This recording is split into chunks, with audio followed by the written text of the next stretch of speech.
السلام علیکم ناظرین، 18 محرم الحرام ہے، 28 اگست ہے۔ خبر کا عنوان ہے دو موتیں، ایک موت دیوبند میں ہوئی ہے اور دوسری موت ضلع غازی آباد میں ہوئی ہے۔ دیوبند سے سوشل انڈیا نیوز کے ساتھ مولانا محمد طیب ہردوئی قاسمی جڑے ہوئے ہیں۔ وہ بتا رہے ہیں کہ آج صبح سویرا مولانا حکیم محمد سلیم سیتا پوری کا انتقال ہو گیا ہے۔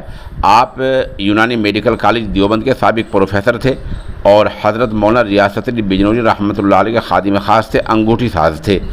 دوسرا انتقال راولی میں ہوا ہے اور راولی سے سوشل انڈیا نیوز کے ساتھ مولانا سعد عالم جڑے ہوئے ہیں۔ آپ امام و خطیب ہیں مدینہ مسجد کے، اور وہ جڑے ہیں۔ وہ بتا رہے ہیں کہ کانسٹیبل محمد جاوید کا جوان عمری میں ہی انتقال ہو گیا ہے۔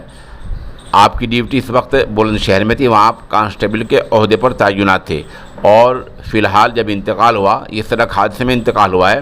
آپ نوئیڈا سرکاری کسی کام سے جا رہے تھے کہ روڈ ویز بس کی زد میں آ گئے۔ اس بس کی زد میں آنے سے محمد جاوید کانسٹیبل کا انتقال ہو گیا ہے۔ بہرحال یہ دو موتیں ہیں اور یہ آج ہی ہوئی ہیں، اور ان کی تدفین کے بارے میں صحیح یہ پتہ چل رہا ہے کہ ظہر اور عصر کے درمیان دونوں کی تدفین ہوگی۔